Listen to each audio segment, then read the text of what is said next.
Anthony. How are you? Rebecca, I'm doing great. Thank you for asking me to chat with you today.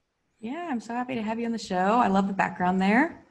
Thank you, thank you. A lot of literal blood, sweat, and tears. There's actually a blood stain on the floor from when my friend and I were installing the lights in the ceiling. He cut himself on the sheet metal, and I was like, I am never washing that blood off the floor. It's a symbol of independence and the cost of building your own thing. That's awesome. Yeah, Well, we'll thanks. talk more about Make Weird Music as we dive in a little bit more too. So I'm glad you Sure. have that in the background there. Well, I'm so excited to have you on the show today. For those of you that don't know Anthony, he has been a very good friend of mine for a lot of years, back from the days I lived in Phoenix. We were in Mhm. bands together, worked together on and off, and just has become a really close family friend as well. I know all of Mhm. his kids and his lovely wife. So I'm excited to have him on the show today. We've also had interesting just career growth paths that kind of intersected at different points. And so Mhm. that's why I was really intrigued to have him on the show today, specifically to talk about digital transformation, something that's become a very, very strong passion of mine. And it is also for Anthony. So I asked him to come and talk about the topic today. We'll talk about it a little bit in the context of his work he's doing at Allstate. But Anthony, before we dive in, I'd love for you to give us just a little bit of background of your career, where it started, and what has brought you to what you're doing today. I started as a teenager working as a consultant. I think I was 15 years old, and I had full-time work over the summers at a school district where I was installing old BNC cable networks and 10 base T. That's like 10 megabit, super slow old networks. But these were in the early days of local area networks and the internet. So I've been in computers for my whole life. My dad was a computer salesman. He brought home a Macintosh when I was 2 years old in 1984, and so I've been kind of a digital native, I think they call it, but like old school. So yeah, I was making full time income over the summers as a teenager, installing computer networks and doing system administration and that kind of thing. And then when I was in high school, my senior year, my friend, he told me that his brother got this job making $75,000 a year, and the company was moving him to San Francisco, and they bought him a new Lexus, and he got this, like, I don't know, $20,000, $30,000 starting bonus or something. And I Nice. didn't grow up with money, so I was like, why would they do that? What did he study? And my friend said, computer science. And I said, well, that's what I'm going to study.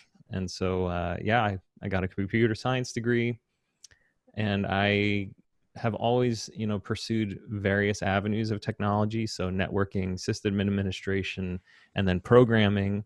But even when I was in my computer science program, I got an internship with a guitar player named Steve Vai, and I was doing tech work for him. So tech and music, always there. And then I just got into education technology, worked at a school district, the same one I was at as a teenager, then Arizona State University, then Pearson, which was my first corporate gig, but several years of education technology, still recording and writing music, always ran a music studio. And then I went into agency work at a company called Melt Media, and I did that for about 5 years, where I ran the tech side of the agency. And then I left there to go to InfoArmor, which is where I currently am. And we were acquired about 7 months after I started by Allstate for $525 million. So we went from a company Okay. no one had ever heard of. I was employee number 101.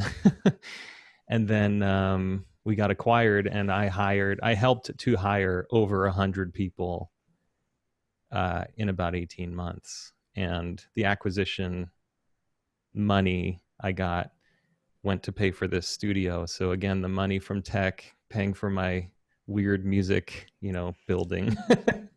So I'm a musician and I love tech as well. What do you think it is that, is similar between the two, that a lot of technologists also like to express themselves through music?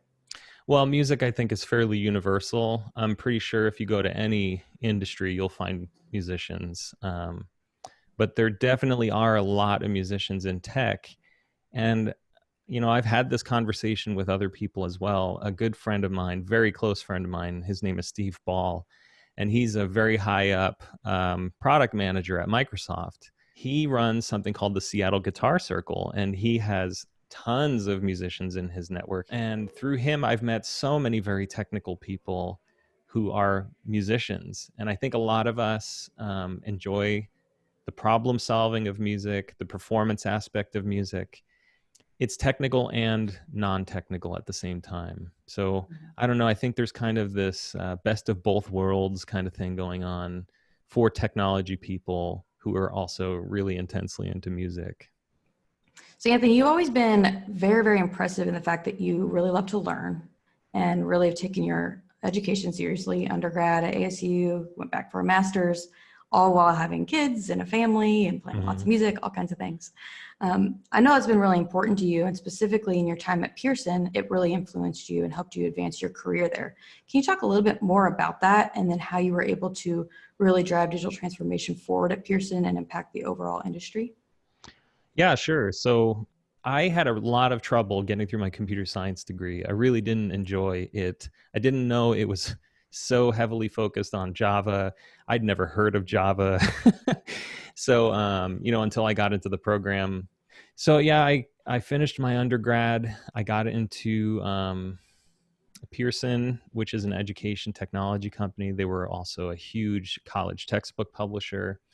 Um, and I had gotten into a master's program a little before I started at Pearson, but I wanted to continue it and finish. And I ended up writing 3 different master's thesis documents. The first one was about business continuity planning and risk management with disaster recovery environments. And that helped me with my work every day because I was in charge of the business continuity planning for about 40 different enterprise applications at Pearson. And then we had another thesis that was sort of funded by FEMA, but then there were these like hurricanes that kind of destroyed all of their funding for that kind of stuff. So I lost that thesis after getting about halfway through. And then I wrote one on HTML5 and web application development. This is when HTML5 was new to the market. It was still, nascent. I made a new web application for a guitarist who teaches at Berklee College of Music named John Finn.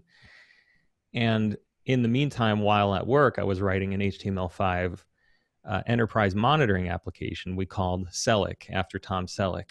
But I actually had to campaign for like a year and a half to get software development into the operations department because nobody at the time was associating software development or custom software with operational requirements, with DevOps.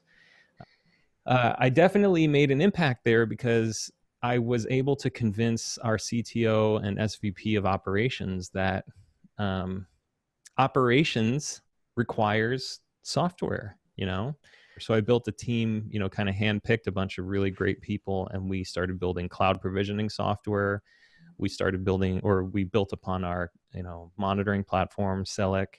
And then I also got involved in web application distribution across the internet. So Pearson was really trying to get its software everywhere without building infrastructure everywhere. So I was able to partner with Akamai and get global distribution of a lot of applications, get them globally deployed so people could learn English all around the world through Pearson applications, which is very cool. And I think half of digital transformation is just getting people to cross a threshold where they go from the old world to the new world. And I find that digital transformation is part of this like jumping the S curve argument, like at some point you have to evolve and you have to leap off of where you were or you will go downhill. So digital transformation is kind of the embodiment of that jumping of the S curve from a technology standpoint that includes the people, the team structures, the operational processes, the communication flows, the cognitive load, the way software is delivered, like everything. And every business should be doing it if they want to stay competitive and relevant. Wouldn't you agree? I don't know if I agree because I feel like that is neophilia. Like you're Okay. in love with what is new. And I actually think like there's a TV show that really informed my philosophy called The Prisoner. It's from 1968. And the next book I write is going to be largely about that. And one of the sayings that comes out of it, or at least from the guy who wrote a lot of the content for the show, he says progress is the enemy of mankind. And so I think we have an obsession in technology with what's new and shiny instead of what is tried and true and useful to do what is necessary. So every few years, you'll see CTOs rotate out in and out of a company. And then with the new CTO comes his or her old team, comes the firing of the old people or the moving of them to some other part of the organization. And it's just the hamster wheel. So I think digital transformation is necessary when you find that the disadvantages of your platform outweigh the capabilities to move forward. When you find yourself hindered, so basically when you find that the next phase of your company's growth or product roadmap is more complex than it needs to be or should be, that's when you should be looking for digital transformation. So Anthony, I know you joined Allstate by acquisition with InfoArmor, heavy security focus there. But now that you're in the greater organization of Allstate, what are some digital transformation initiatives that you guys are focused on right now as you're moving the business forward? Sure. At InfoArmor, like I mentioned, we were kind of a startup, and I was the 101st employee, and that was in February of 2018. And now I think we have over 300 people, just 2.5 years later, tripled the size of the company.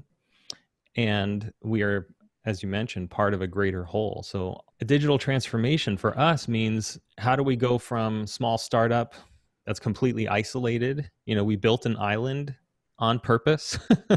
And how do we get this island to bridge over to this giant, continent that is Allstate? And how do we, get the traffic flowing? So there is a lot of transformation that needed to occur, even to go from a 15-person technology team to we're probably about 100 technologists now at the company.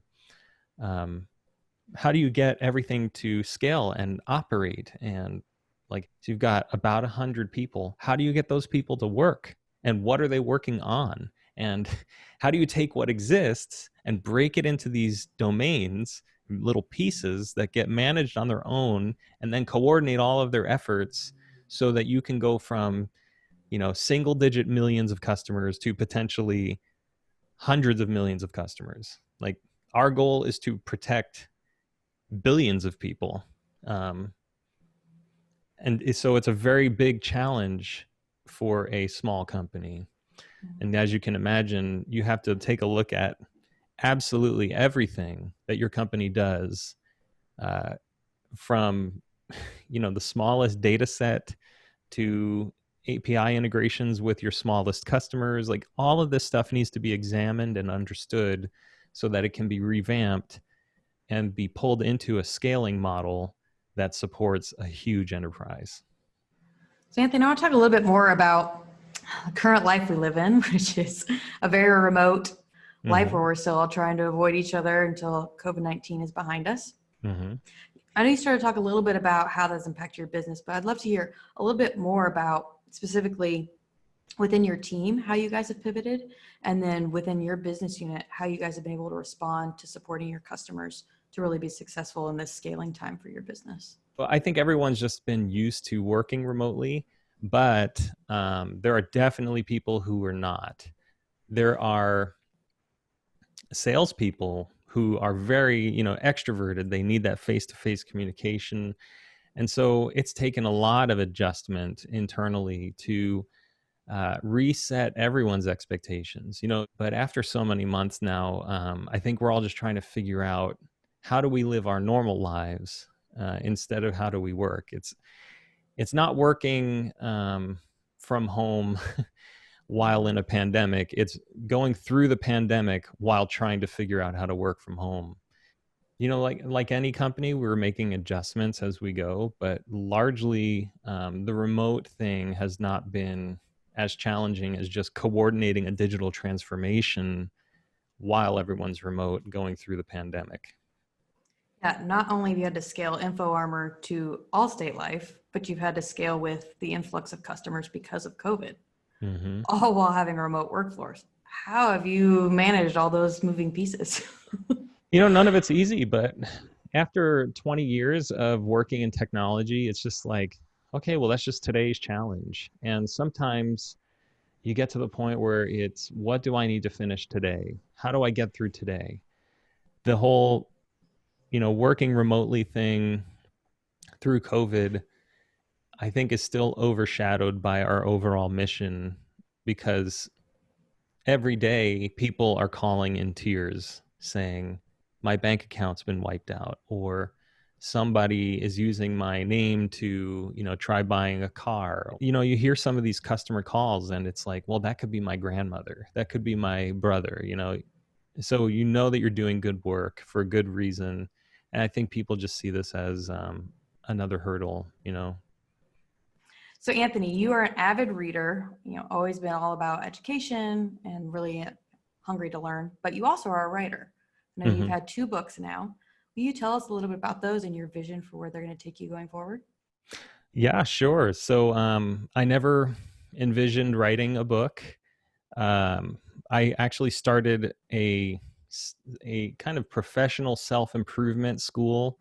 It was like a night school, and I think we did 3 semesters, and found that, as great as the content was and as great as the feedback was, a lot of adults just don't want to do night school, and companies don't necessarily want to pay for night school. Um, they want the quick fix, and the first thing in the budget to go is training. So it was tough. We did Kensho education for probably 3 years, and it made some money, and it definitely had a lot of potential, but ultimately it was like a huge time commitment for everyone. For me to teach the class, for Alan, my business partner, to host it, and for the people in the cohorts. So that ended up with a lot of people saying, I love your content. Is it available in a book? Um, I woke up the last Sunday of May 2019. I think it was May 26th at about 5:30 a.m. And the whole book just appeared in my head. Like, can't explain it.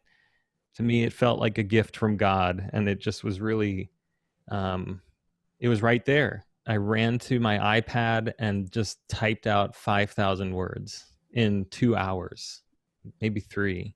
But basically, before the rest of my family was out of bed, I had 5,000 words written. And then the next day, 5,000 words. And the next day, 5,000. It was just pouring out.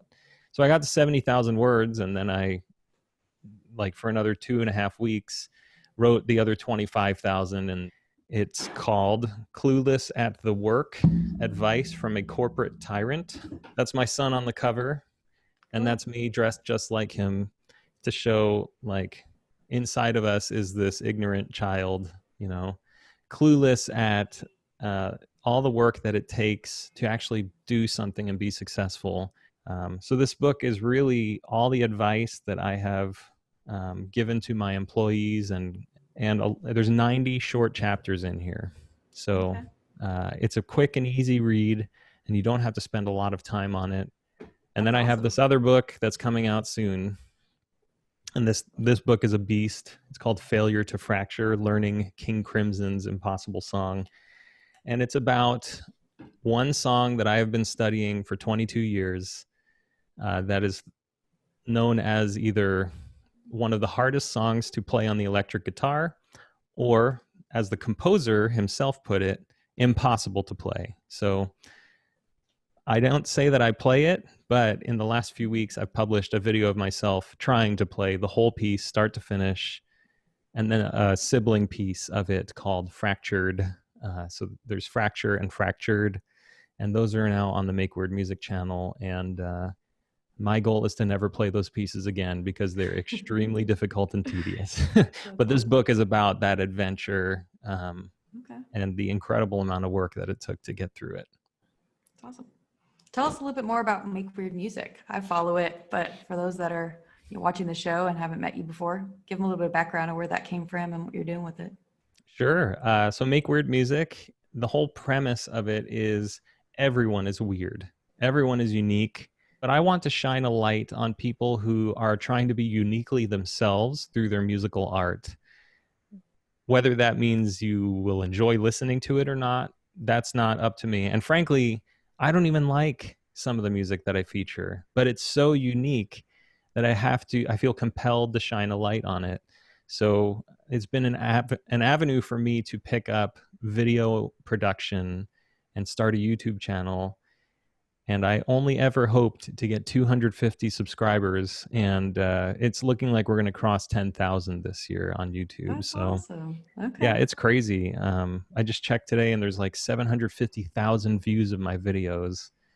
I've recorded several concerts. I've hosted concerts, and I don't mean just in my home, like at venues. Like this thing has turned into a machine, and I've been able to work alongside some of the greatest musicians in the world and heroes of mine that I've admired my whole life. Well, thanks for sharing so much about your books and what you're doing with Make Weird Music.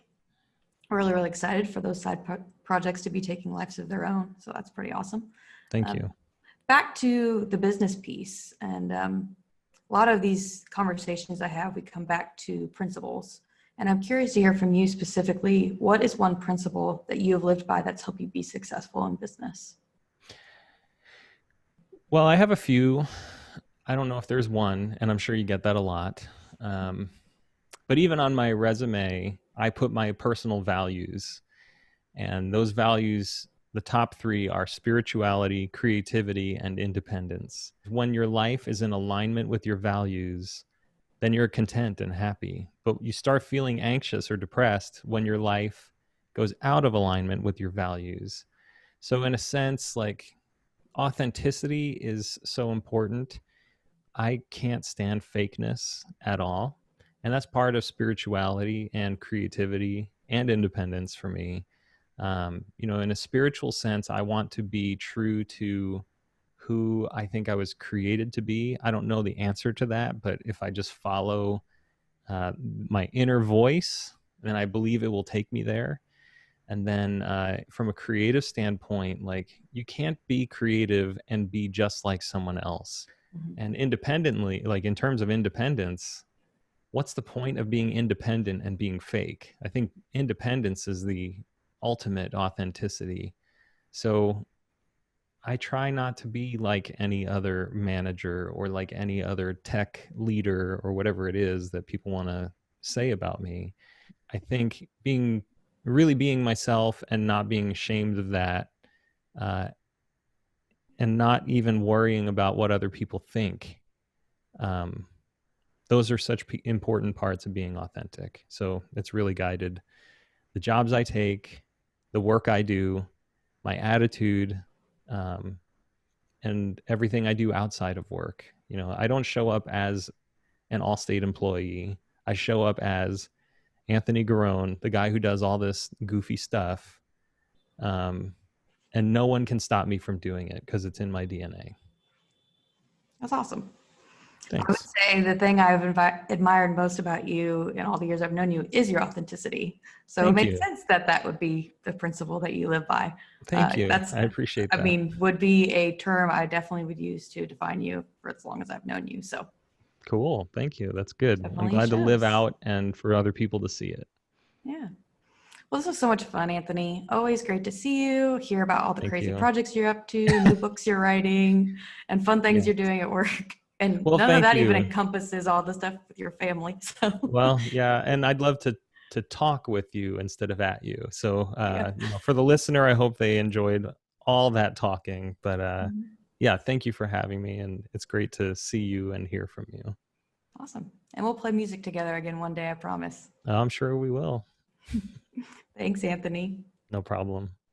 Bye. Bye.